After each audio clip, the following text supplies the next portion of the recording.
Hello friends, जय हिंद। मेरा नाम है प्रीतेश जोशी और भारतीय इतिहास यानी इंडियन हिस्ट्री की एक महत्वपूर्ण क्लास में आपका स्वागत है।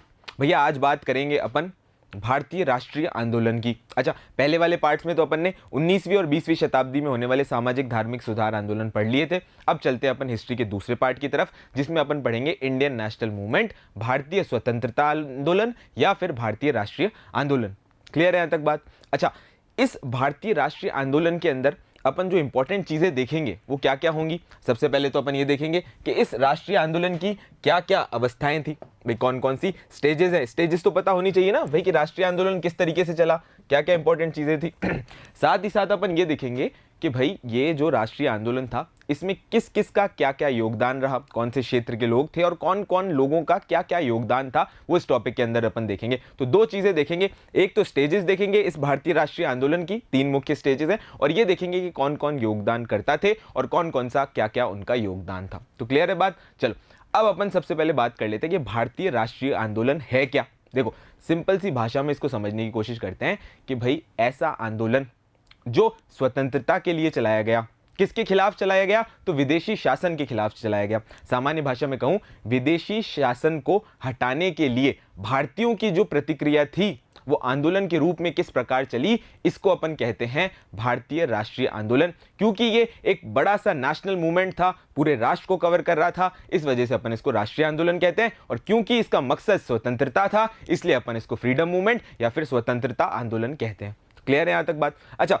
अब दूसरी बहस यहां पे छिड़ जाती है कि भाई ये राष्ट्रीय आंदोलन जो था ये कब से चालू हुआ। तो एक सोच जो है, एक थ्योरी है, वो कहती है कि भाई इसकी शुरुआत जो है हम 1857 से लेकर मानते हैं, 1857 से लेकर 1947 तक मानते हैं।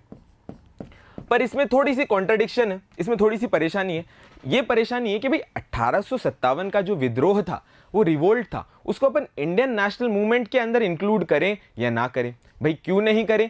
इस वजह से क्योंकि इस 1857 के विद्रोह में पैन इंडिया प्रेजेंस नहीं था, यानी ये पूरे भारत को कवर नहीं कर रहा था। पूरे भारत को ऐसे कि अगर आप 1857 का विद्रोह जब अपन पढ़ेंगे ना, तो अपन ये समझेंगे कि भाई किस तरीके से ये बंगाल में, राजस्थान में, उत्तर प्रदेश में, मध्य प्रदेश में यहां तो था, पर साउथ में नहीं था, नॉर्थ ईस्ट में नहीं था। लेकिन अगर राष्ट्रीय आंदोलन की बात करें तो उसकी पैन इंडिया प्रेजेंस है, कश्मीर से लेकर कन्याकुमारी तक पूरी तरीके से राष्ट्रीय आंदोलन को कवर कर रखा था। क्लियर है? इस वजह से एक तो ये कॉन्ट्रडिक्शन आ जाता है। दूसरा, 1857 की तारीख ना चुनने के पीछे एक कारण ये भी है कि भाई 1857 के जो विद्रोह था वो था तो मातृभूमि के लिए, था तो वो इसी मिट्टी के लिए, लेकिन उसमें व्यक्तिगत हित और व्यक्तिगत कारण भी थे, पर्सनल इंटरेस्ट भी थे राजाओं के। भाई वो अपनी राजशाही को बचाने के लिए थे, उनकी शहादत को नमन, लेकिन वो एक प्रेरणा के तौर पे तो रखा जा सकता है। लेकिन भारतीय राष्ट्रीय आंदोलन की शुरुआत जो है उसको देखने में थोड़ा सा यहां पर कॉन्ट्राडिक्शन देखने को मिलता है। अच्छा भाई, 1857 का रिवोल्ट अगर ना माने, अगर अपन तारीख ना माने, तो कौन सी तारीख से आंदोलन देखें? तो इसके लिए बड़ा आसान तरीका है, वो है 1885। भाई 1885 में क्या हो गया? अच्छा, एग्जैक्ट डेट बता देता हूं, 28 दिसंबर 1885। अब 1885 28 दिसंबर को ऐसा क्या हो गया? भाई 28 दिसंबर 1885 को भारतीय राष्ट्रीय कांग्रेस, बोले तो इंडियन नेशनल कांग्रेस की स्थापना होती है। और ये देश की पहली राजनीतिक संगठन थी, पहली राष्ट्रीय राजनीतिक संगठन थी जिसने हमारे आंदोलन के प्रभाव को आगे बढ़ाया। तो इस तारीख से अपन ये समझ सकते हैं कि भाई ये जो इंडियन नेशनल मूवमेंट है ये 1885 से चालू होता है। क्यों चालू होता है? क्योंकि इस साल में कांग्रेस की स्थापना हुई थी और कांग्रेस ने इस भारतीय राष्ट्रीय आंदोलन को आगे बढ़ाया। तो समझ आ गए? तो पहले तो अपने दो क्वेश्चन तो क्लियर हो गए बड़े आसानी से कि भाई भारतीय राष्ट्रीय आंदोलन क्या है वो समझ गए, और दूसरी कौन से तारीख से चलते हैं। अच्छा देखो भाई, आगे अपन बात कर लेते हैं इसके क्या प्रमुख कारण थे। देखो भाई, आने वाली क्लासेस जो होंगी वो फैक्ट से भरी हुई होंगी, सारे एग्जामिनेशन पॉइंट ऑफ व्यू से फैक्ट, सारे के सारे जितने भी फैक्ट्स एग्जाम के पॉइंट ऑफ व्यू से इंपॉर्टेंट है, प्रीवियस ईयर क्वेश्चन इंक्लूड करके सारी चीजें आपको यहां पर मिल जाएगी। लेकिन भारतीय राष्ट्रीय आंदोलन के फैक्ट के अपन कूदें उससे पहले भैया आपको समझ लेना है इसके कारण कि भाई ये जो भारतीय राष्ट्रीय आंदोलन है ये क्यों हुआ। तो इसके मेजरली 8 इंपॉर्टेंट कारण है, एक एक कारण को जल्दी से समझते हैं और फिर नेक्स्ट पार्ट की तरफ अपन चलेंगे जिसमें हमारे एग्जामिनेशन पॉइंट ऑफ व्यू से फैक्ट होंगे, पूरी कहानी होगी। अरे भाई सिलेक्शन लेना है ना, तो उसमें आपको 3 क की जरूरत है। कौन कौन से? भाई एक तो कहानी, एक किरदार और एक कॉन्सेप्ट। और इन 3 क को आप फैक्ट की डोरी में पिरो दोगे तो सिलेक्शन हो जाएगा। कहानी, किरदार और कॉन्सेप्ट तीनों को समझ जाओ, फैक्ट की डोरी से इसको पूरा पिरो लो तो आपका सिलेक्शन पूरी तरीके से निश्चित है। तो अपन भारतीय राष्ट्रीय आंदोलन के इंपॉर्टेंट क्या कारण थे, क्या रीजंस थे, एक एक कारण को जल्दी से देख लेते हैं। 8 कारणों में से पहला कारण है आपका 1857 का विद्रोह। देखो भाई, 1857 का जो विद्रोह था ना, वो हमारे भारतीय राष्ट्रीय आंदोलन की आधारशिला थी, क्योंकि ऐसा पहला रिवोल्ट था जिसकी कोशिश थी कि भाई ये जो ब्रिटिशर्स हैं इनको बाहर खदेड़ दिया जाए। अच्छा, पूर्ण नहीं हो सका, पर इसने 2 इंपॉर्टेंट काम किए। एक तो ब्रिटिशर्स को सबक दे दिया और साथ ही साथ आने वाली पीढ़ी के लिए बड़ी ही इंपॉर्टेंट प्रेरणा दे दी। तो 1857 का विद्रोह था एक बड़ा इंपॉर्टेंट कारण था हमारे भारतीय राष्ट्रीय आंदोलन का। ठीक है, क्लियर है यहां तक बात? बिल्कुल घबराने की जरूरत नहीं है, सारी चीजें यहीं क्लियर हो जाएंगी। दूसरी तरफ अपन चलते हैं। दूसरा इंपॉर्टेंट कारण क्या था? दूसरा इंपॉर्टेंट कारण था सामाजिक सांस्कृतिक पुनर्जागरण। ठीक है, सामाजिक सांस्कृतिक पुनर्जागरण क्या है ये अपन ऑलरेडी पिछले पार्ट में समझ चुके हैं, लेकिन ब्रीफली समझ लो क्या था भाई। 19वीं और 20वीं शताब्दी में जो सामाजिक और सांस्कृतिक आपके आंदोलन हुए, सामाजिक धार्मिक सुधार आंदोलन हुए, वो बड़ा कारण था। कैसे कारण था भाई? सामाजिक धार्मिक आंदोलन से 2 चीजें हुई थी। एक तो जो समाज था उसकी कुरीतियां कम हो गई, और दूसरी भारत के लोगों को उसके गौरवशाली इतिहास के बारे में पता चला। इससे क्या हुआ कि भाई जितने भी समाज सुधारक थे ना, वो ये समझ पाए कि भाई अगर हमने सामाजिक कुरीतियां कम कर ली और भारत के गौरवशाली इतिहास को लोगों तक पहुंचाया तो हमारी स्थिति बहुत ज्यादा बेटर हो जाएगी। अच्छा, साथ ही साथ जो समाज सुधारक थे ना, उन्होंने भारतीय संस्कृति के बारे में बात की। जैसे एग्जाम्पल देता हूं, विवेकानंद ने तो भारतीय संस्कृति का प्रचार प्रसार सिर्फ भारत में नहीं, आगे भी बढ़ाया। अच्छा, इसके अलावा दयानंद सरस्वती की अगर अपन बात करें तो उन्होंने स्वराज का कॉन्सेप्ट दे दिया। पहले व्यक्ति कौन थे जिन्होंने स्वराज का कॉन्सेप्ट दिया था? तो दयानंद सरस्वती थे। उन्होंने ही तो कहा था ना कि भाई बुरे से बुरा अपने राजा आपके विदेशी राजा से ज्यादा बेटर है। तो स्वराज का कॉन्सेप्ट किसने दिया? तो भाई दयानंद सरस्वती ने दिया। क्लियर है यहां तक बात? इसी के साथ साथ में ना जो समाज सुधारक थे, उन्होंने समाज के बीच में और खुद के बीच में कड़ी जोड़ने की शुरुआत करी। और इस कड़ी से क्या उत्पन्न होती है? इस कड़ी से उत्पन्न होती है राष्ट्रीय राजनीतिक चेतना, और उससे आया हमारा राष्ट्रवाद। इस वजह से हमारा भारतीय राष्ट्रीय आंदोलन जो है वो सक्सेसफुल हो चुका। और रीजन क्या था उसके पीछे? सामाजिक सांस्कृतिक पुनर्जागरण। ये जो धार्मिक आंदोलन थे बड़े इंपॉर्टेंट कारण थे। ठीक है, तो तीसरे कारण की तरफ चलते हैं। तीसरा कारण था आपका भैया, बड़ा इंपॉर्टेंट कारण है ये। तो कौन सा कारण है? प्रशासनिक और न्यायिक एकता। अब क्या थी प्रशासनिक न्यायिक एकता? भाई भारत का मैप देखो, कश्मीर से लेकर कन्याकुमारी तक अगर किसी राज ने भारत को जोड़ा तो वो था ब्रिटिश राज। अच्छा, ब्रिटिश राज ने कैसे जोड़ा? देखो, सबसे पहले अपन एक एक पार्ट लेते हैं। प्रशासनिक एकता। प्रशासनिक एकता कैसे आई? इंडियन सिविल सर्विस थी। अच्छा, सरकार का केंद्रीकरण था और समान मुद्रा प्रणाली थी। इस वजह से पूरा का पूरा जो एडमिनिस्ट्रेशन था, पूरा का पूरा जो प्रशासन था, चाहे वो बंगाल का हो या बॉम्बे का, सबका प्रशासन सेम था। तो इससे प्रशासनिक एकता आ गई। साथ ही साथ समान कानून था। हर जगह पर सेम लॉ था, सेम कोडिफाइड लॉ था, समान कानून था। इस चीजों से, इन रीजन से आई समान समस्या।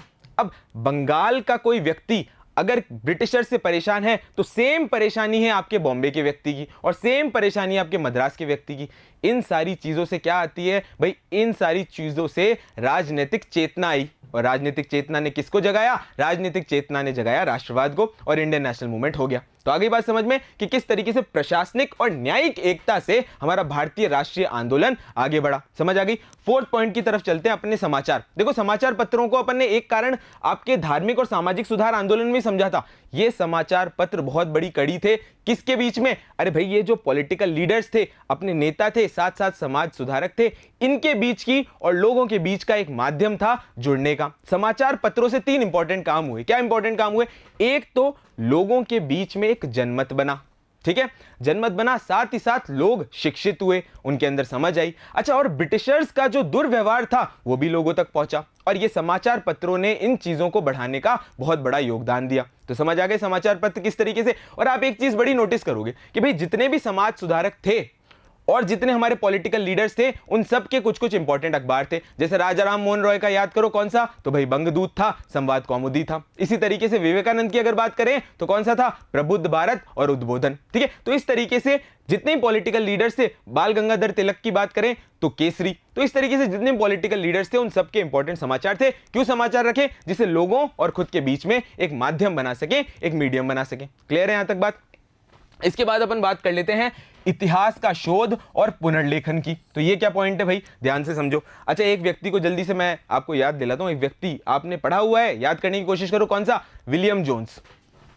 क्या नाम है भैया का, भैया विलियम जोन्स, विलियम जोन्स। अब विलियम जोन्स ने क्या किया, अरे भाई विलियम जोन्स ने ना 1784 में एक एशियाटिक सोसाइटी बनाई, एशियाटिक सोसाइटी बनाई। और इस एशियाटिक सोसाइटी का क्या रोल था, समझने की कोशिश करो। अरे भाई एशियाटिक सोसाइटी ने ना जितने भी हमारे पौराणिक ग्रंथ थे उनका ट्रांसलेशन किया, उनका अनुवाद किया, और वो सारे ग्रंथ समझ पाए हमारे मध्यम वर्ग के लोग, हमारे शिक्षित वर्ग के लोग।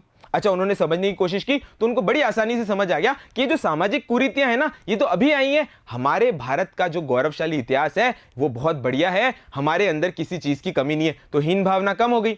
हीन भावना कम होने की वजह से क्या आया भाई, वही चेतना आ गई, और चेतना से क्या आया, तो राष्ट्रवाद आ गया। समझ आई यहां तक बात। इसके अलावा मैक्स मुलर का भी नाम लिया था मैंने सामाजिक धार्मिक आंदोलन के कारण में। तो उसी तरीके से यहां पर जितने भी इतिहास से रिलेटेड लोग थे जिन्होंने दर्शन दिया, भारतीय दर्शन को समझने की कोशिश की, चाहे वो यूरोपीय थे, उनका एक बहुत बड़ा रीजन रहा हमारे भारतीय राष्ट्रीय आंदोलन को बढ़ाने में। समझ आ गई बात। तो विलियम जोन्स का नाम याद रखना है। और 1784 में क्या बनाया था, तो भैया एशियाटिक सोसाइटी बनाई थी। क्लियर है यहां तक बात। अच्छा, नेक्स्ट पॉइंट की तरफ अपन चलते हैं, मध्यम वर्गीय बुद्धिजीवी। अरे भाई ये मध्यम वर्गीय थे ना, ये हमारे भारतीय राष्ट्रीय आंदोलन का स्तंभ थे। कैसे स्तंभ थे उसको समझो। देखो भाई, आप याद करो अंग्रेजी शिक्षा को। भाई अंग्रेज आए तो अपने साथ अंग्रेजी शिक्षा की प्रणाली लेकर आए। अच्छा, जैसे ही नगर में अंग्रेजी शिक्षा का प्रचार प्रसार हुआ तो उससे एक वर्ग तैयार हुआ, एक मध्यम वर्ग तैयार हुआ, जो ना तो जमींदारों की तरह अमीर थे और ना ही वो गरीब थे, मध्यम वर्ग था, मिडिल क्लास था। इसने क्या किया, जैसे ही ये मध्यम वर्ग तैयार हुआ तो ब्रिटिशर्स की क्या मंशा थी, तो याद करो मैकॉले को। मैकॉले क्या बोलता था, अरे भाई वो ऐसे बोलता था कि भाई मैं एक ऐसा वर्ग चाहता हूं जो खून से तो भारतीय हो, बाय ब्लड इंडियन हो, लेकिन उसकी सोच में, उसके रहन सहन में वो ब्रिटिशर्स की तरह हो। लेकिन हमारे भारतीय लोग अपने भारतीयता से बड़ा प्यार करते हैं। तो इस मध्यम वर्गीय बुद्धिजीवी जो लोग थे, जो मध्यम वर्ग था, उन्होंने क्या किया, वो संगठित हुए, वो शिक्षित हुए, अंग्रेजी दुर्व्यवहार को समझते थे और उन्होंने चलाया इस राष्ट्रीय आंदोलन को। तो मध्यम वर्ग का जो मिडिल क्लास था वो समझदार था, तार्किक था, इस वजह से उसको भारतीय राष्ट्रीय आंदोलन के बारे में पता था। राजनीतिक चेतना आई और चेतना से क्या आ गया, तो भैया राष्ट्रवाद चालू हो गया। भारतीय राष्ट्रीय आंदोलन का बहुत बड़ा कारण थे हमारे मध्यम वर्गीय बुद्धिजीवी लोग। क्लियर है इंपॉर्टेंट पॉइंट। नेक्स्ट अपन चलते हैं समकालीन यूरोपीय आंदोलन की तरफ, समकालीन यूरोपीय आंदोलन की तरफ। ठीक है, अब देखो समकालीन यूरोपीय आंदोलन किस तरीके से, देखो समकालीन यूरोपीय आंदोलन में क्या हुआ कि भाई जो आयरिश नेशनल मूवमेंट चल रहा था, इसके अलावा जो इटली में एक नेशनल इंटीग्रेशन चल रहा था ना, उसके बारे में हमारे पॉलिटिकल लीडर्स लोगों को पता चला। उन्होंने इन चीजों के ऊपर लेख लिखे, लोगों को बताने की कोशिश करी, और उनको यह बात समझ आई कि ये जो ब्रिटिशर्स हमारे साथ जो शोषण कर रहे हैं ये और दूसरी जगह पर भी कर रहे हैं, और दूसरे समकालीन जो यूरोपीय देश थे वहां पर भी बड़ी सारी समस्याएं हैं। तो उन्होंने समझने की कोशिश करी कि अगर वो लड़ सकते हैं तो हम भी लड़ सकते हैं। जैसे एग्जांपल देता हूं, लाला लाजपत राय ने इसके ऊपर बहुत बड़े लेख लिखे, सुरेंद्रनाथ बनर्जी ने बड़े बड़े लेख लिखे और लोगों को समझाने की कोशिश की कि भाई जिस तरीके से यूरोप में आंदोलन हो रहे हैं, अगर हम भी आंदोलन करेंगे तो हमें भी पूरी तरीके से आजादी मिल जाएगी। अच्छा, इसके अलावा इंपॉर्टेंट कारण तो एक आर्थिक शोषण, आर्थिक शोषण, इकोनॉमिक एक्सप्लॉइटेशन बहुत बड़ा कारण था हमारे किसका, इंडियन नेशनल मूवमेंट का, भारतीय राष्ट्रीय आंदोलन का बहुत बड़ा कारण था आर्थिक शोषण। कैसे था, तो ध्यान से समझो। देखो भाई, भारत को सोने की चिड़िया कहते हैं। अरे भाई जब सोने की चिड़िया थी तो आज ऐसी स्थिति कैसे हो गई, उसका कारण था ये आर्थिक शोषण, कि भाई भारत पैसे तो कमा रहा था, लेकिन ये पैसे, कमाए हुए पैसे भारत के ऊपर इन्वेस्ट ना होकर डायरेक्ट कहां जा रहे थे, ब्रिटेन जा रहे थे। और इसका कॉन्सेप्ट हमें किसने दिया, तो भाई grand old man of India दादा भाई नारोजी ने दिया। क्या कॉन्सेप्ट दिया, इन्होंने दिया आर्थिक निष्कासन, आर्थिक निष्कासन का सिद्धांत दिया, इकोनॉमिक ड्रेन की थ्योरी दी। ठीक है, इकोनॉमिक ड्रेन से हमें ये समझ आया कि जो हमारे पैसे हैं कहां जा रहे हैं, तो भैया ब्रिटिशर्स के द्वारा जा रहे हैं। अगर क्वेश्चन आ जाए कि आर्थिक निष्कासन का सिद्धांत किसने दिया, तो फिर किसने दिया भाई, दादा भाई नारोजी ने दिया। ठीक है, दादा भाई नारोजी के बारे में और इंपॉर्टेंट बात, तो grand old man of India, 3 बार कांग्रेस के अध्यक्ष रहे थे। अच्छा, याद करो हमारे सामाजिक धार्मिक आंदोलन वाली क्लास, तो मैंने क्या बताया था, इनके द्वारा एक संगठन भी बना था। संगठन का क्या नाम था? रहनुमाई मजदयासन सभा। और एक अखबार भी पारसी से कोई रिलेटेड था, तो हाँ भाई था। कौन सा अखबार? रस्त गुफ्तार। क्लियर है? तो ये फैक्ट की बौछार आपके ऊपर कर दी। किससे रिलेटेड? दादा भाई नारोजी से। तो ये इंपॉर्टेंट अपने कारण थे। किसके कारण थे? अरे भाई ये कारण थे आपके भारतीय राष्ट्रीय आंदोलन के। आठों कारण को एक बार जल्दी से रिवाइज कर लें। कौन कौन से? 1857 का विद्रोह, साथ ही साथ सामाजिक सांस्कृतिक पुनर्जागरण किस तरीके से हुआ वो हम समझ ही गए। इसके अलावा प्रशासनिक न्यायिक एकता, समाचार पत्र, इसके अलावा इतिहास का शोध एवं पुनर्लेखन। तो याद कर लो किसको? एशियाटिक सोसाइटी को। एशियाटिक सोसाइटी के साथ किसमें? William Jones. कब बनाई? 1784 में। याद कर लेना बिल्कुल। अच्छा, मध्यम वर्गीय बुद्धिजीवी, मिडिल क्लास इंटेलेक्चुअल्स और आर्थिक शोषण। आर्थिक शोषण के साथ साथ क्या? समकालीन यूरोपीय आंदोलन। तो कारण याद है। अब जब कारण समझ आ गए तो अपन चल लेते हैं जल्दी से हमारी अवस्थाओं के ऊपर। कौन सी 3 स्टेजेस थी जिससे भारतीय राष्ट्रीय आंदोलन शुरुआत हुआ और उसकी खत्म हुई? तो शुरुआत कब से हुआ? तो अपन एक डेट अप्रोक्सीमेट अपन ने देख ही लिए। कब से भैया? तो 1885 से लेकर 1947 तक। अच्छा, अपन ने इन तीनों पार्ट्स को ना इन 3 पार्ट्स में डिवाइड कर लिया। सॉरी, क्या बोल गया मैं? अरे मैं बोल रहा हूं कि ये जो 1885 से लेकर 1947 तक का जो टाइम है, इसको 3 पार्ट्स में हमने डिवाइड कर लिया। कौन कौन से 3 पार्ट्स? वो ध्यान से समझ लो। पहला तो था उदारवादी युग, उदारवादी आंदोलन युग। इसके टाइमलाइन याद कर लो, कब से कब? 1885 से लेकर 1905 तक। अब मुझे जल्दी से बता दो 1885 क्यों लिया? अरे भाई कांग्रेस की स्थापना हुई थी, अभी तो बताया यार, घबराने की क्या जरूरत है। 1885 से लेकर 1905 तक का जो युग था वो कहलाता उदारवादी आंदोलन युग।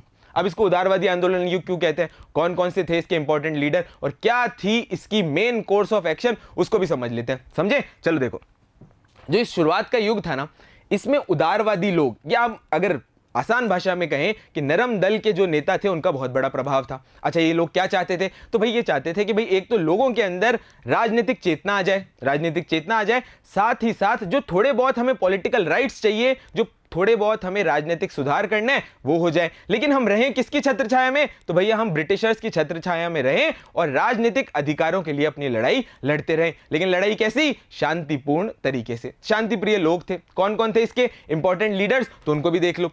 एक तो थे सुरेंद्रनाथ बनर्जी, ठीक है, सुरेंद्रनाथ बनर्जी। इसके अलावा गोपाल कृष्ण गोखले, गोपाल कृष्ण गोखले। अच्छा, इसके अलावा भी एक लीडर थे, तो कौन है भाई? दादा भाई नारोजी। अभी देखा ना, great grand old man of India, दादा भाई नारोजी। इन तीनों लीडर्स तो मुख्य थे, और भी बहुत सारे लीडर्स थे, पर ये 3 मुख्य मैंने आपको बता दिए उदारवादी युग के इंपॉर्टेंट लीडर्स, इंपॉर्टेंट नेता। क्लियर है यहां तक बात? अब ये क्या इंपॉर्टेंट चीजें करते थे? तो भैया इनकी 3P की स्ट्रेटेजी जो थी ना, वो बहुत ज्यादा फेमस थी। 3P की स्ट्रेटेजी क्या थी? वो 3P की स्ट्रेटेजी, तो भाई प्रेयर, प्रेयर बोले तो प्रार्थना। अच्छा, थोड़ा बहुत प्रोटेस्ट कर लो, विरोध कर लो, ठीक है, और इसी के साथ साथ आप पेटिशन या याचिका लगा लो। तो ये इनका कोर्स ऑफ एक्शन था। इन तीनों के ऊपर इन चीजों का फोकस था इस युग में। इन नेताओं का इंपॉर्टेंट फोकस 3P की स्ट्रेटेजी पे था। किसकी स्ट्रेटेजी पे? भाई या तो प्रार्थना कर लो ब्रिटिशर्स से, अच्छा थोड़ा बहुत सकारात्मकता के तौर पे सकारात्मक विरोध कर लो, और साथ ही साथ आप पेटिशन कर लो, याचिका लगा दो ब्रिटिशर्स के सामने। ये क्या चाहते थे? तो राजनीतिक सुधार चाहते थे। और ये किसकी छत्र छाया में रहना चाहते थे? तो भाई ब्रिटिशर्स की छत्र छाया में जो राजनीतिक अधिकार मिल जाए, जो राजनीतिक सुधार हो जाए, उस तक ही हम बड़े खुश हैं। अच्छा, 1885 से लेकर 1905 तक। अब दूसरे पार्ट की तरफ चलते हैं, दूसरी अवस्था की तरफ चलते हैं, वो है अतिवादी आंदोलन युग। ठीक है, अतिवादी आंदोलन युग। ठीक है, अब इस टाइम क्या हुआ भाई? इसकी शुरुआत होती है आपके स्वदेशी मूवमेंट से, और स्वदेशी मूवमेंट से लेकर गांधी जी की एंट्री तक, हमारे भारतीय राष्ट्रीय आंदोलन के हीरो गांधी जी की एंट्री तक इस युग को अपन मानते हैं। इस पार्ट को देखते हैं। अब इसके अंदर इंपॉर्टेंट क्या कॉन्सेप्ट था? ये लोग क्या चाहते थे? राजनीतिक सुधार। पर ये लोग बड़े तगड़े थे। ये क्या चाहते थे? ये जानते थे ब्रिटिशर्स के छक्के छुड़ाना। और ये क्या चाहते थे? ये चाहते थे भाई स्वराज, सेल्फ रूल। कह रहे भाई हमें ये कोई सुधार उधार नहीं चाहिए, हमें तो डायरेक्ट सेल्फ रूल चाहिए। स्वराज का कॉन्सेप्ट हमारा फोकस है। और हमारे तरीके क्या क्या है? अरे भाई हमारे तरीके हैं बहिष्कार, हमारे तरीके हैं स्वदेशी, राष्ट्रीय शिक्षा। ये तो इनके तरीके थे। अब इंपॉर्टेंट लीडर्स के भी नाम सुन लो। तो कौन कौन से इंपॉर्टेंट लीडर्स? अरे भाई लाल बाल पाल, लाल बाल पाल कॉन्सेप्ट देख लेते हैं अपन। लाल बाल पाल का कॉन्सेप्ट क्या है? ठीक है, तो एक ये छोटा सा मैं ना इंडिया का मैप बना देता हूं और इससे आपको लाल बाल पाल समझाता हूं। ड्राइंग की हंसी मत उड़ाना, थोड़ा समझने की कोशिश करना, भावनाओं को समझो, घबराने की कोई जरूरत नहीं है। इंडिया का मैप है। अब उस टाइम के इंपॉर्टेंट लीडर्स थे कौन कौन से?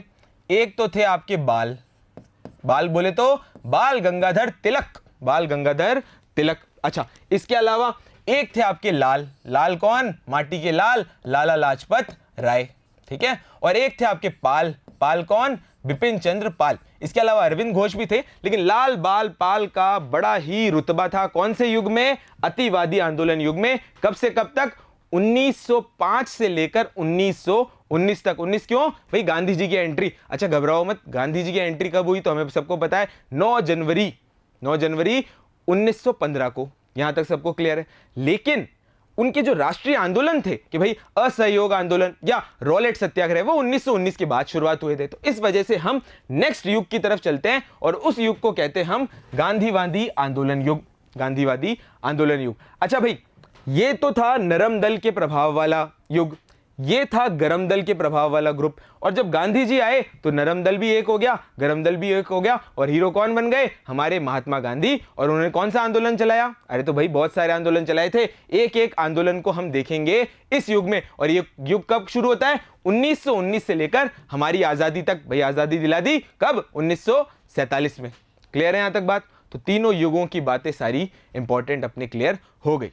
तो ये थी अपने बात आज के पार्ट फर्स्ट की। क्या क्या समझा हमने? अरे भाई हमने देखे सबसे पहले तो कारण कि क्या कारण थे। इसके बाद हमने जो 3 युग हैं, 3 अवस्थाएं हैं, उनको भी हमने डिस्कस कर लिया। कौन कौन सी हैं वो? सबसे पहले देख लो, उदारवादी आंदोलन युग, अतिवादी आंदोलन युग और गांधीवादी युग। तो होप आपको ये सारी बातें समझ आएगी। पार्ट 2 में आगे अपन स्टार्ट करेंगे कांग्रेस की स्थापना से, और कांग्रेस की स्थापना से पूर्व में कौन से राजनीतिक संगठन थे, इसके बारे में भी अपन एग्जामिनेशन पॉइंट ऑफ व्यू से एक एक फैक्ट के तौर पे चर्चा करेंगे। Thank you.